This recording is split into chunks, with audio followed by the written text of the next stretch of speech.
عزیز طلباء و طالبات، السلام علیکم۔ آج کی اس ویڈیو میں ہم اقبال کی شاعری کے پہلے دو ادوار کے مماثلت اور اختلافات کو واضح کریں گے۔ پہلا دور 1898 تا 1905۔ اس میں سب سے پہلا موضوع جو ہے وہ غزل گوئی۔ اقبال نے اپنی شاعری کے ابتدائی زمانے میں غزل گوئی پر توجہ دی۔ وہ غزل کی اصطلاح مرزا ارشد گورکانی سے لیا کرتے تھے۔ ان کی طبیعت کی جدت طرازی کبھی کبھی ان سے کوئی ایسا شعر ضرور کہلوا دیتی جو عام ڈگر سے ہٹ کر ہوتا تھا۔ زبان کے چٹکارے اور شوخی کے حوالے سے اقبال نے اصلاح سخن کی خاطر داغ سے رابطہ کیا اور استاد داغ کا لب و لہجہ اور رنگ اپنانے کی کوشش بھی کی۔ اقبال کی یہ مشہور غزل داغ کے رنگ کی عکاسی کرتی ہے۔ نہ آتے ہمیں اس میں تکرار کیا تھی، مگر وعدے کرتے ہوئے آر کیا تھی۔ تأمل تو تھا ان کو آنے میں قاصد، مگر یہ بتا طرز انکار کیا تھی۔ دوسرے نمبر پہ ہم آتے ہیں نظم نگاری کی طرف۔ تو اقبال نے جلد ہی جان لیا تھا کہ روایتی قسم کی غزل گوئی ان کے مزاج اور طبیعت سے مناسبت نہیں رکھتی، اسے ایک وسیع میدان کی ضرورت ہے۔ لہٰذا انہوں نے اپنی توجہ نظم کی طرف کی۔ ہمالہ جیسی نظم سے بسم اللہ کی جیسے فوری قبول عام کی صنعت حاصل ہو گئی۔ اس کے بعد مشہور زمانۂ نظمیں نالہ یتیم، ہلال عید سے خطاب اور ابر گوہربار کے عنوان سے انجمن حمایت اسلام کے جلسوں میں پڑھی۔ ہمالہ اور ایک آرزو نظمیں مناظر فطرت کے ساتھ ان کی وابستگی کو ظاہر کرتی ہیں، اور یہ بھی معلوم ہوتا ہے کہ ان مناظر کی مکمل اور جاندار تصویر کشی کا ملکہ انہیں قدرت کی جانب سے خاص طور پر ودیعت ہوا ہے۔ تیسرا موضوع ہے مغربی ادب کے اثرات۔ اقبال نے بہت سی انگریزی نظموں کے خوبصورت ترجمے کیے ہیں۔ پیام صبح، عشق اور موت، رخصت بزم جہاں تراجم کی واضح مثالیں ہیں۔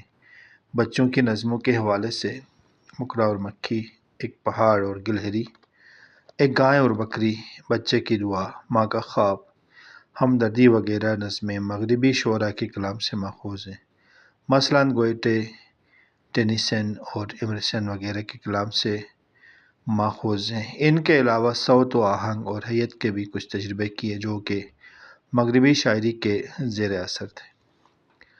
تیسرا موضوع تصوف کے اثرات۔ اقبال کی ابتدائی شاعری پر ایران کے صوفیانہ تصورات کا اثر بھی ملتا ہے۔ فارسی کا پورا سرمایہ ان کی نظروں کے سامنے تھا۔ اس دور کی شاعری میں صوفیانہ تصورات اگرچہ بالکل ابتدائی اور خام شکل میں ملتے تھے، جو کہ شعوری طور پر پر اثر تھا۔ تصوف کے معنی تصورات کو بعد میں انہوں نے ذہن سے نکال لیا تھا۔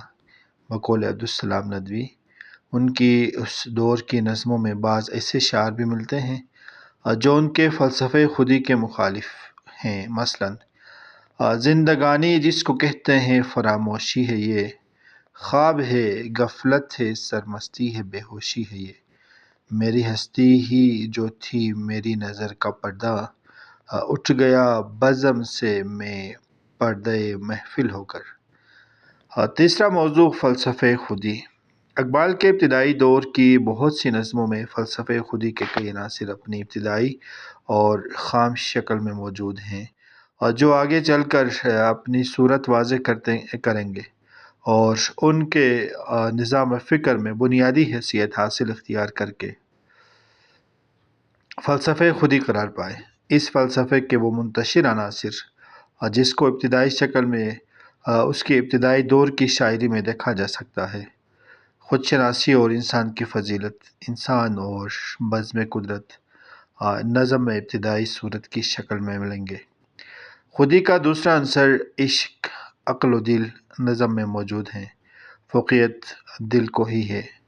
خیر و شر کی کشمکش، پرندہ اور جگنو اسی نظم میں ابتدائی شکل ہیں۔ بقائے دوام کا تصور، کنارے راوی نظم میں موجود تھا۔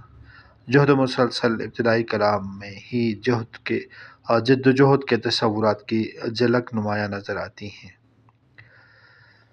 اگلا موضوع حقیقت کی تلاش۔ بقول پروفیسر طاہر فاروقی، اس دور میں اقبال حقیقت کا متلاشی نظر آتا ہے۔ اس کو راز ہائے سربستہ کے انکشاف کی جستجو ہے، قدرت کے مناظر اور مظاہر فطرت کے اسرار کو حل کرنا چاہتا ہے۔ تم بتا دو راز جو اس گنبد گرداں میں ہے، موت ایک چبھتا ہوا کانٹا دل انسان میں ہے۔ پرندے کی فریاد اور ایک آرزو حقیقت کی تلاش میں لکھی گئی۔ اگلا اور آخری موضوع جو ہے وہ وطن پرستی ہے۔ علامہ اقبال رحمۃ اللہ علیہ کی ابتدائی دور میں وہ ایک کٹر وطن پرست شاعر کی حیثیت سے ابھرے، جیسے ترانے ہندوستانی بچوں کا گیت، نئے اشیا والا اور صدائے دور وغیرہ۔ ابھی تک جن موضوعات پہ ہم نے بات کی وہ علامہ اقبال رحمۃ اللہ علیہ کا پہلا دور یعنی 1905 تک۔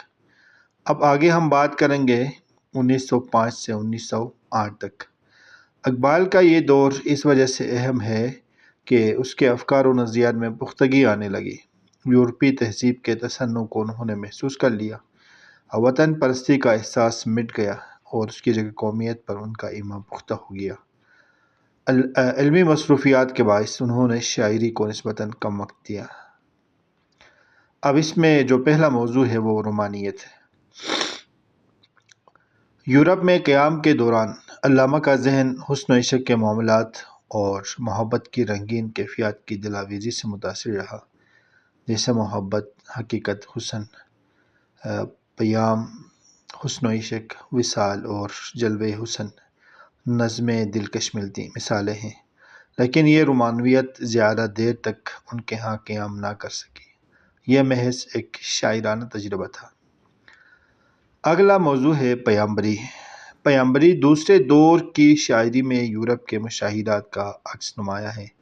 یورپ کی ترقی کے پس منظر میں اقبال نے مسلسل جد و جہد حرکت کا مشاہدہ کیا اور اپنے ہم وطنوں کو نظریہ زندگی درست کر لینے کی تلقین کی۔ بقول مولانا عبدالسلام ندوی، اسی زمانے میں ان کا زاویہ نگاہ تبدیل ہو گیا اور انہوں نے شاعر کے بجائے پیامبر کی حیثیت حاصل یا اختیار کی۔ اس کی مثالیں طلبہ علی گڑھ کالج کے نام، چاند اور تارے اور کوشش ناتمام، ساری نظمیں پیغام کی حامل ہیں۔ اوروں کا ہے پیام اور میرا پیام اور ہے، عشق کے درد مند کا طرز کلام اور ہے، آئی تھی گوہ سے صدا راز حیات ہے سکون، کہتا تھا در ناتواں لطف و خرام اور ہیں، چلنے والے نکل گئے ہیں جو ٹھہرے ذرا کچل گئے۔ اگلا موضوع ہے یورپی تہذیب سے بیزاری۔ اقبال یورپ کی ترقی سے متاثر ضرور ہوئے مگر یورپی تہذیب سے بیزار بھی ہوئے۔ انہوں نے اچھی باتوں کو اپنایا اور بری باتوں سے بیزاری کا اظہار کیا، جیسا کہ دیار مغرب کے رہنے والوں خدا کی بستی دکان نہیں، کھرا جسے تم سمجھ رہے ہو وہ اب زر کم عیار ہوگا، تمہاری تہذیب اپنے خنجر سے آپ ہی خودکشی کرے گی، جو شاخ نازک پہ آشیانہ بنے گا ناپائیدار ہوگا۔ اگلا موضوع اسلامی شاعری۔ علامہ اقبال رحمۃ اللہ علیہ دوسرے دور میں اسلامی نظریہ و فکر کی جانب راغب ہوئے اور ان کی سمجھ میں